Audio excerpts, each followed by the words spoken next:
Hey guys, welcome back. Today we are diving deep into a television friendship that was as heartwarming as it was absolutely destructive. Yes, I'm talking about the absolute heart and soul of Friends, Monica Geller and Rachel Green. Now, when we look back at the show with nostalgic glasses, we remember them as two inseparable best friends who always had each other's backs. But let's be real for a second. If you sit down and analyze this iconic 26-minute compilation video, you quickly realize that Rachel Green spent a significant portion of the series getting on Monica's absolute last nerve. On one hand, you have Monica, a neurotic, clean freak, control obsessed chef who needs the entire universe to be perfectly aligned. On the other hand, you have Rachel, a recovering spoiled rich brat who, despite her incredible character growth, is inherently messy, lazy, and completely unbothered by rules. When these two worlds collide under one rent controlled roof, it is a masterclass in roommate warfare. In this 15-minute review and deep dive, we are going to break down every single major clash in this compilation. We'll dissect how their massive egos, petty grievances, and tiny misunderstandings, ranging from a literal seashell lamp to a ruined Thanksgiving dinner, and even a single leftover condom, escalated into full-blown domestic disputes. So, pull up a chair, grab some popcorn, and let's get into the ultimate Monica versus Rachel breakdown. Let's kick things off with the very first scene of the compilation, which brings us to one of the most famous phrases in sitcom history, stolen thunder. The setting? Monica Geller has finally gotten engaged to Chandler Bing. If you know anything about Monica, you know she has been planning her wedding since she was 5 years old. She has a literal scrapbook. This night is supposed to be the absolute pinnacle of her life. The champagne is flowing, the gang is happy. And then, enter Ross and Rachel. Instead of keeping the focus on the newly engaged couple, Rachel drags Ross out into the hallway and kisses him. And because this is the Friends universe, nothing stays a secret for more than 30 seconds. Phoebe catches them in the act and immediately blabs to the entire room. Visual. Clip of Phoebe shouting, "I swear we just kissed. It was just a kiss." V.O.? Look at Monica's reaction here. To an outsider, you might think, wow, Monica is being incredibly self-absorbed. But put yourself in her shoes. You have waited your entire life for this exact moment, and suddenly, the entire group is entirely sidetracked, debating whether Ross and Rachel are getting back together. Joey completely loses the plot and asks if he can sing at their hypothetical wedding. The wedding that is actually happening belongs to Monica, yet she's completely sidelined. Monica's fury is 100% justified. Her screaming thunder being stolen perfectly encapsulates her frustration. Rachel playing the innocent card, acting like it was no big deal because nobody saw, only fans the flames. But the absolute best punchline of this entire sequence?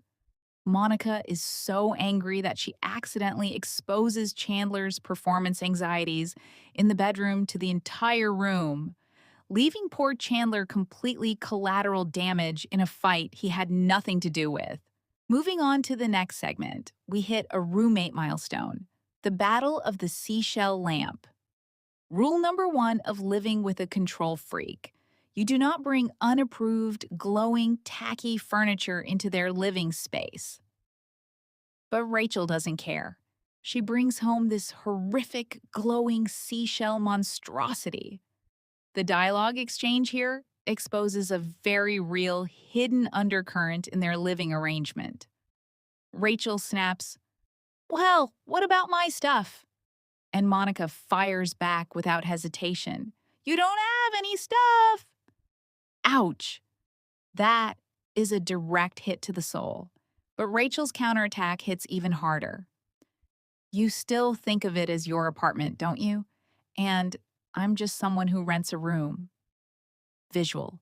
Freeze frame on Monica and Rachel's shocked, tense expressions. VO. This scene perfectly captures a dark phase that almost anyone who has ever lived with a roommate has experienced. When you move into someone else's pre established, perfectly curated home, it's incredibly easy to feel small and entirely dismissed. And then comes Monica's legendary pettiness. The lamp magically shatters. Rachel swears her jacket caught on it, but Monica is convinced it was a cold-blooded assassination because she called the lamp tacky earlier. Phoebe is caught in the crossfire, and her hilarious attempt at neutral diplomacy, I want to believe you, shows just how exhausted the rest of the gang is by their constant bickering. Finally, Chandler walks in and delivers the perfect diffusing line. Neat. I'm gonna die alone. It beautifully grounds a high drama scene right back into pure comedy. The next segment acts as a massive reality check for Rachel's character. Lest we forget, Rachel started the series as a sheltered, wealthy runaway who had never held a job, let alone taken out the garbage. When Monica tells her to take out the trash, Rachel takes a lazy shortcut and completely blocks the building's trash chute with a large pizza box. Enter Mr. Treeger, the grumpy, overworked building superintendent. His explosion at Rachel is legendary. Daddy, buy me a pizza. Daddy, buy me a candy factory. Daddy, make the cast of Cats sing happy birthday to me. This wasn't just Treeger losing his temper. It was a brutal, unvarnished mirror held up to Rachel's privileged past. Rachel bursts into tears because, up until this point, the real world had never yelled at her like that. While Monica works tirelessly to keep their lives organized, Rachel is still learning the absolute basics of being an adult. This scene reminds us just how much heavy lifting Monica did to help transform Rachel into a functioning, independent woman. Now, let's move to the sequence where all remaining boundaries of adulthood completely disintegrate, and the girls resort to physical violence. They are fighting over a guy, specifically action star Jean-Claude Van Damme. Monica has threatened to ruin Rachel's new purse with marinara sauce, and Rachel is ready to slice up Monica's favorite sweater. Phoebe steps in as the voice of reason. She forces them to stop the madness, look at themselves, and apologize. For a brief second, it works. They say their sorries, and you think the storm has passed. But the underlying resentment is just too strong. And out of nowhere, we get the flicking war. Visual, clip of Monica and Rachel aggressively flicking each other's shoulders and foreheads. VO. This sequence is absolute physical comedy gold. You have two grown professional women in their late 20s behaving exactly like toddlers in a sandbox. Did you just flick me? Ow, quit flicking. It highlights a beautiful truth about childhood best friends. No matter how old you get, when you fight with the person who knows you best, your emotional maturity instantly regresses to age 5. But once again, the true MVP of this scene is Phoebe Buffay. She grabs both of them by the hair, pins them down, and casually states, "If we were in prison, you guys would be like my bitches." It is a brilliant reminder that while Phoebe seems like a whimsical, guitar-playing hippie, she is secretly the most dangerous and unhinged member of the entire group. Next up is Rachel's eye infection and her ultimate crippling phobia, having anything touch or go near her eyes. Her performance at the optometrist's office is spectacular. She treats a standard, tiny puff of air from a glaucoma testing machine like she's facing a firing squad. The real fun begins when Dr. Miller prescribes eye drops, and Rachel flatly refuses, saying, "I don't put things in my eye." Once they get back to the apartment, Monica steps up as a self-appointed militant nurse. Because Monica is obsessed with rules and efficiency, if a doctor orders eye drops 3 times a day, those drops are going in by any means necessary. Visual. Clip of Monica physically pinning Rachel to the couch, forcing her eyes open. VO. This ceases to be a sitcom and briefly turns into a WWE SmackDown match. Monica literally tackles Rachel, pins her weight on top of her, and locks her arms down while Rachel screams in absolute terror. Oh my god, you really are freakishly strong.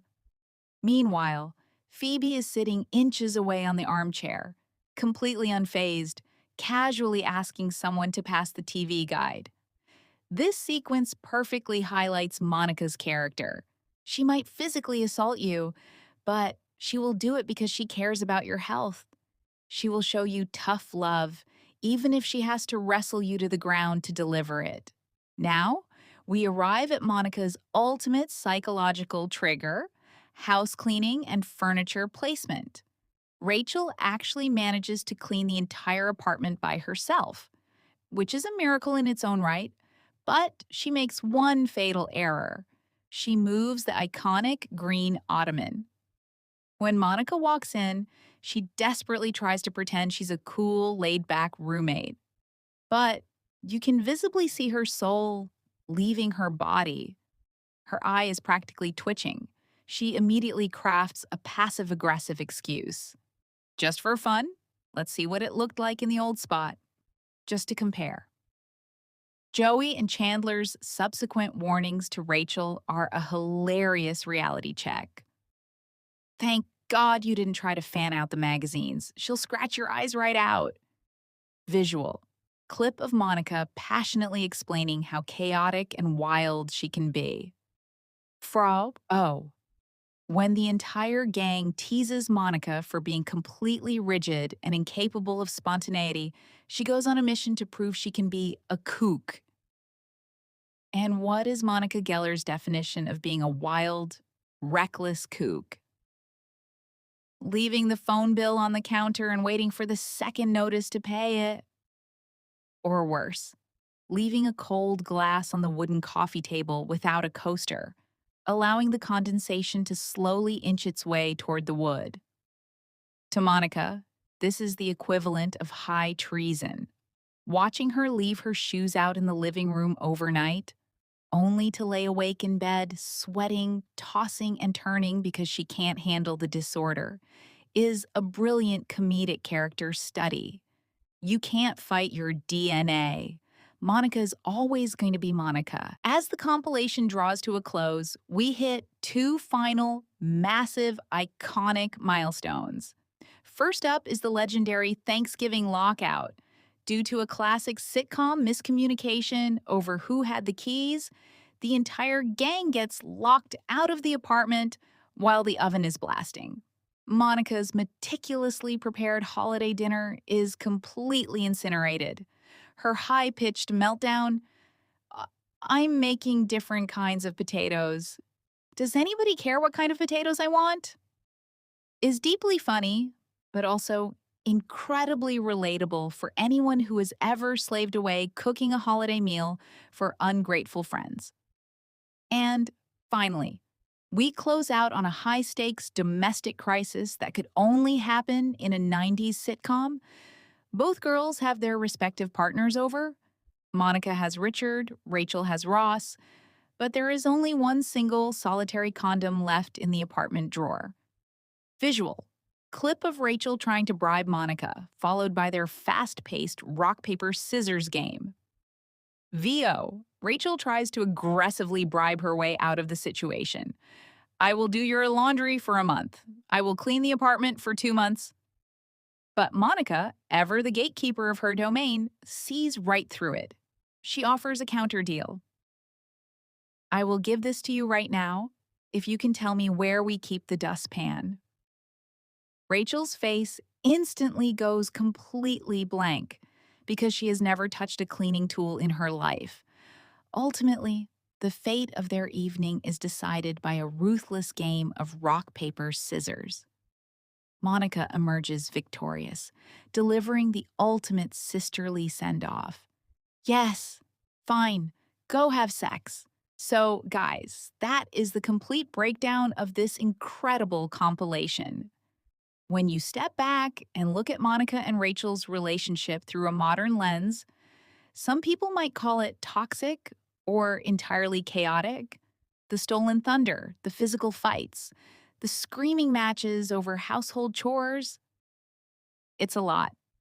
But that was the absolute beauty of Friends. These two shared a history that predated the rest of the group. Monica gave Rachel a home and a family when she had absolutely nothing, and Rachel taught Monica how to occasionally let go and embrace a little bit of chaos. Their fights were incredibly childish, but their love for each other was entirely real. That is exactly why, even decades later, watching these two get on each other's last nerves still puts a massive smile on our faces. What was your absolute favorite moment from this compilation? Do you relate more to Monica's control freak nature, or are you a chaotic Rachel? Let me know in the comments below. If you enjoyed this deep dive, don't forget to hit that like button, share this video, and subscribe for more classic sitcom breakdowns. See you in the next one, and until then, bye guys.